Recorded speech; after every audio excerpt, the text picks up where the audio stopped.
ओम शांति। आज 14 सितंबर 2024 बाबा के महावाक्य है, मीठे बच्चे, बाप की श्रीमत पर चलकर अपना श्रृंगार करो, पर चिंतन से अपना श्रृंगार मत बिगाड़ो, टाइम वेस्ट न करो। प्रश्न है, तुम बच्चे बाप से भी तीखे जादूगर हो कैसे? उत्तर है, यहाँ बैठे बैठे तुम इन लक्ष्मी नारायण जैसा अपना श्रृंगार कर रहे हो। यहाँ बैठे अपने आप को चेंज कर रहे हो, यह भी जादूगरी है। सिर्फ अल्फ को याद करने से तुम्हारा श्रृंगार हो जाता है। कोई हाथ पांव चलाने की भी बात नहीं, सिर्फ विचार की बात है। योग से तुम साफ, स्वच्छ और शोभनिक बन जाते हो। तुम्हारी आत्मा और शरीर कंचन बन जाता है, यह भी कमाल है ना। ओम शांति। रूहानी जादूगर बैठ रूहानी बच्चों को जो बाप से भी तीखे जादूगर हैं, उन्हों को समझाते हैं तुम यहाँ क्या कर रहे हो। यहाँ बैठे बैठे कोई चरपुर नहीं। बाप अथवा साजन सजनियों को युक्ति बता रहे हैं। साजन कहते हैं, यहाँ बैठे तुम क्या करते हो? अपने को तुम ऐसे लक्ष्मी नारायण मिसल श्रृंगार कर रहे हो। वही समझेंगे तुम यहाँ सब बैठे हो, फिर नंबरवार पुरुषार्थ अनुसार तो हो ही ना। बाप कहते हैं ऐसे श्रृंगारे हुए बनना है। तुम्हारी एम ऑब्जेक्ट ही यह है, भविष्य अमरपुरी के लिए यहाँ बैठे हुए तुम क्या कर रहे हो? पैराडाइज के श्रृंगार के लिए पुरुषार्थ कर रहे हो। इसको क्या कहें? यहाँ बैठे हुए अपने को चेंज कर रहे हो। उठते बैठते चलते बाप ने एक मनमना भव की चाबी दे दी है। बस एक सिवाय इसके और कोई भी फालतू बातें सुन सुनाकर टाइम वेस्ट मत करो। तुम अपने ही श्रृंगार में लगे रहो। दूसरा करता है वह नहीं, इसमें तुम्हारा क्या जाता है? तुम अपने पुरुषार्थ में रहो। कितनी समझ की बातें हैं। कोई नया सुनेगा तो जरूर वंडर खाएगा। तुम्हारे में कोई तो अपना श्रृंगार कर रहे हैं, कोई तो और ही बिगाड़ रहे हैं, पर चिंतन आदि में टाइम वेस्ट करते रहते हैं। बाप बच्चों को समझाते हैं तुम सिर्फ अपने को देखो कि हम क्या कर रहे हैं। बहुत छोटी युक्ति बताई है, बस एक ही अक्षर है, मनमना भव। तुम यहाँ बैठे हो, परंतु बुद्धि में है कि सारी सृष्टि का चक्र कैसे फिरता है। अभी फिर से हम विश्व का श्रृंगार कर रहे हैं। तुम कितने पद्मा पदम भाग्यशाली हो। यहाँ बैठे बैठे तुम कितना कार्य करते हो। कोई हाथ पांव तो चलाने की बात ही नहीं है, सिर्फ विचार की बात है। तुम कहेंगे हम यहाँ बैठे ऊंच ते ऊंच विश्व का श्रृंगार कर रहे हैं। मनमना भव का मंत्र कितना ऊंच है।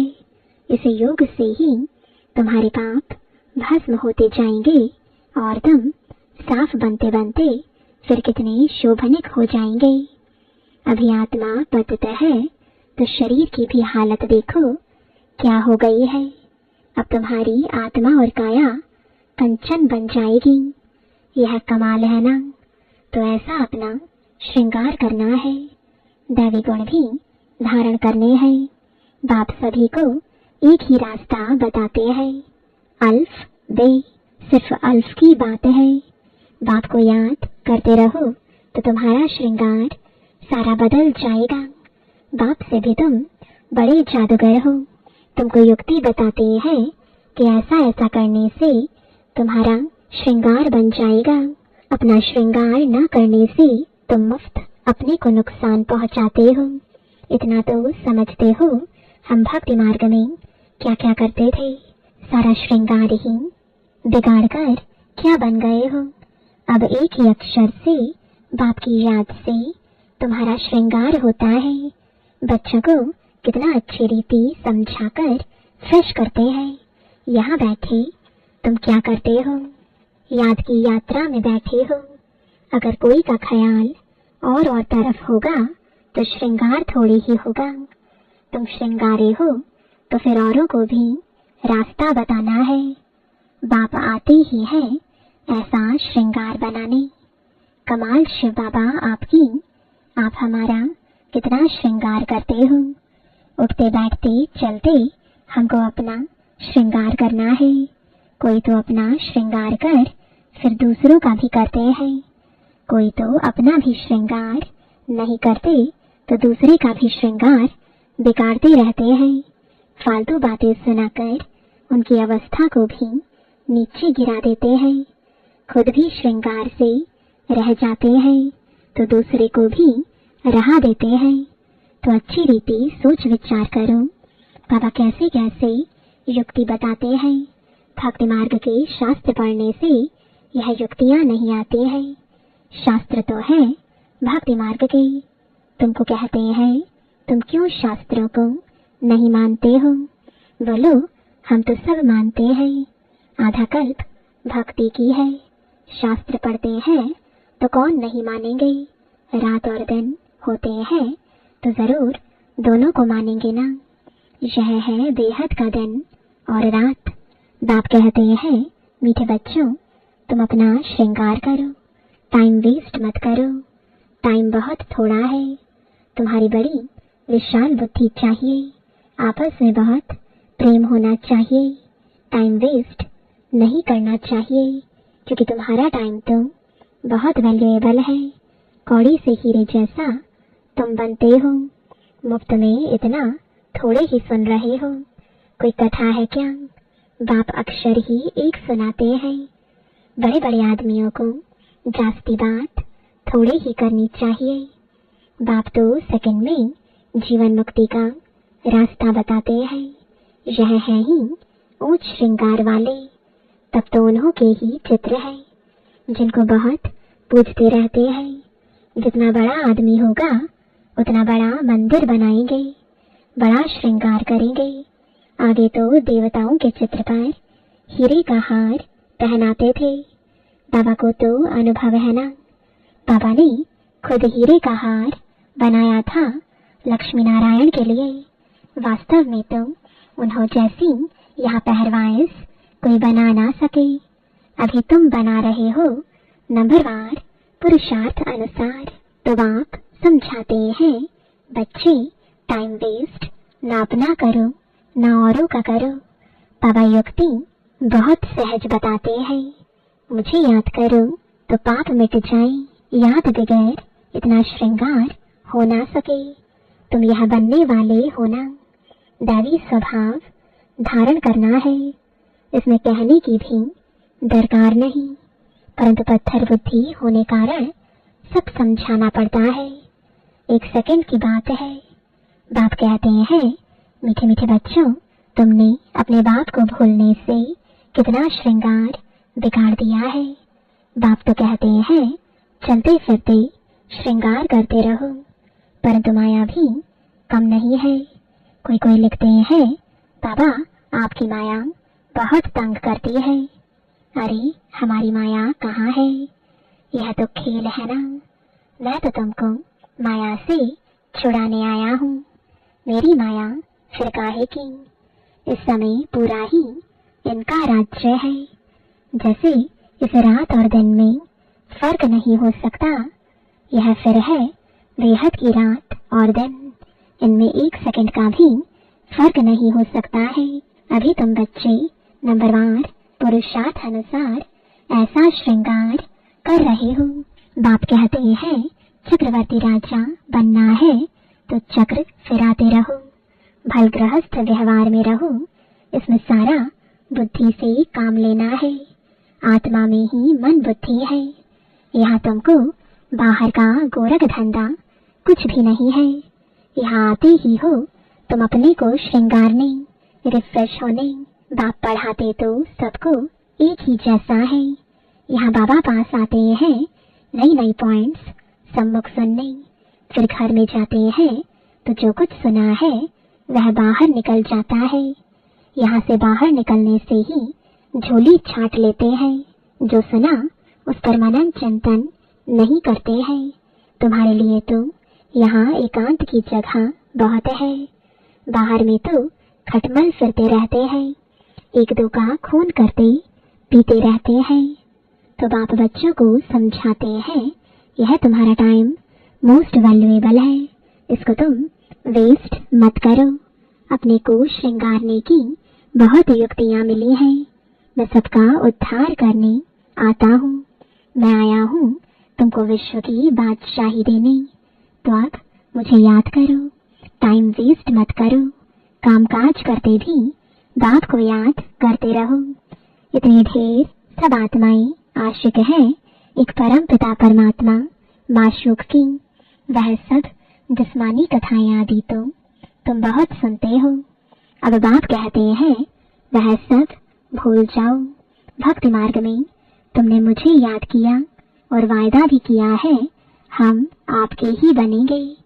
ढेर के ढेर आशिकों का एक माशूक भक्ति मार्ग में कहते हैं ब्रह्म में लीन होंगे। यह सब है फालतू बातें। एक भी मनुष्य मोक्ष को नहीं पा सकता है। यह तो अनादि ड्रामा है। इतने सब एक्टर्स हैं, इसमें जरा भी फर्क नहीं हो सकता है। बाप कहते हैं सिर्फ एक अल्फ को याद करो तो तुम्हारा यह श्रृंगार हो जाएगा। अभी तुम यह बन रहे हो। स्मृति में आता है अनेक बार हमने यह श्रृंगार किया है। कल्प कल्प बाबा आप आएंगे, हम आपसे ही सुनेंगे। कितनी गुहे गुहे पॉइंट्स हैं। बाबा ने युक्ति बहुत अच्छी बताई है। वारी जाऊं ऐसे बाप पर। आशिक माशूक भी सब एक जैसे नहीं होते। यह तो सभी आत्माओं का एक ही माशूक है। जिस्मानी कोई बात नहीं, परंतु तुम्हें संगम युग पर ही बाप से यह युक्ति मिलती है। कहाँ भी तुम जाओ, खाओ पियो, घूमो फिरो, नौकरी करो, अपना श्रृंगार करते रहो। आत्माएं सब एक माशूक की आशिक हैं। बस उनको ही याद करते रहो। कोई कोई बच्चे कहते हैं हम तो 24 घंटे याद करते रहते हैं, परंतु सदैव तो कोई कर नहीं सकते। बहुत में बहुत 2-2.5 घंटे तक। जास्ती अगर लिखे तो बाबा मानता नहीं। दूसरे को स्मृति दिलाते नहीं तो कैसे समझे तुम याद करते हो। क्या कोई डिफिकल्ट बात है? कोई इसमें खर्चा है? कुछ भी नहीं। बस बाबा को याद करते रहो तो तुम्हारे पाप कट जाए। दैवी गुण भी धारण करने हैं। पतित कोई शांति धाम व सुख धाम में जा ना सके। बाप बच्चों को कहते हैं अपने को आत्मा भाई भाई समझो। 84 जन्मों का पाठ अभी पूरा होता है। यह पुराना चोला छोड़ने का है। ड्रामा देखो कैसा बना हुआ है। तुम जानते हो नंबरवार पुरुषार्थ अनुसार। दुनिया में तो कोई कुछ भी नहीं समझते। हर एक अपने से पूछे कि हम बाप की मत पर चलते हैं। चलेंगे तो श्रृंगार भी अच्छा होगा। एक दो को उल्टी बातें सुनाकर अथवा सुनकर अपना श्रृंगार भी बिगाड़ देते हैं तो दूसरे का भी बिगाड़ देते हैं। बच्चों को तो इसी धन में लगा रहना है कि हम ऐसे श्रृंगारधारी कैसे बने। बाकी तो जो कुछ है वह ठीक है। सिर्फ पेट के लिए रोटी आराम से मिले। वास्तव में पेट जास्ती नहीं खाता। भल तुम सन्यासी हो परंतु राजयोगी हो। न बहुत ऊंचा न नीचा। खाओ भल परंतु ज्यादा हिर ना जाओ, यानी आदत ना पड़ जाए। यही एक दो को याद दिलाओ। शिव बाबा याद है, वर्षा याद है, विश्व की बादशाही का श्रृंगार याद है। विचार करो यहाँ बैठे बैठे तुम्हारी क्या कमाई है। इस कमाई से अपार सुख मिलना है। सिर्फ याद की यात्रा से और कोई तकलीफ नहीं। भक्ति मार्ग में मनुष्य कितने धक्के खाते हैं। अभी बाप आए हैं श्रृंगारने तो अपना अच्छी रीति ख्याल करो। भूलो मत, माया भुला देती है, फिर टाइम बहुत वेस्ट करते हैं। तुम्हारा तो यह बहुत वैल्यूएबल टाइम है। पढ़ाई की मेहनत से मनुष्य क्या से क्या बन जाते हैं। बाबा तुमको और कोई तकलीफ नहीं देते हैं। सिर्फ कहते हैं मुझे याद करो।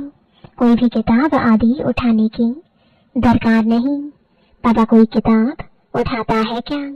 बाप कहते हैं मैं आकर इस प्रजापिता ब्रह्मा द्वारा एडॉप्ट करता हूँ। प्रजापिता है ना, तो इतनी कुख वंशावली प्रजा कैसे होगी? बच्चे एडॉप्ट होते हैं, वर्षा बाप से मिलना है। बाप ब्रह्मा द्वारा एडॉप्ट करते हैं, इसलिए उनको माता पिता कहा जाता है। यह भी तुम जानते हो। बाप का आना बड़ा एक्यूरेट है। एक्यूरेट टाइम पर आते हैं, एक्यूरेट टाइम पर जाएंगे। दुनिया की बदली तो होनी ही है। अभी बाप तुम बच्चों को कितनी अक्ल देते हैं। बाप की मत पर चलना है। स्टूडेंट जो पढ़ते हैं वही बुद्धि में चलना है। तुम भी यह संस्कार ले जाते हो।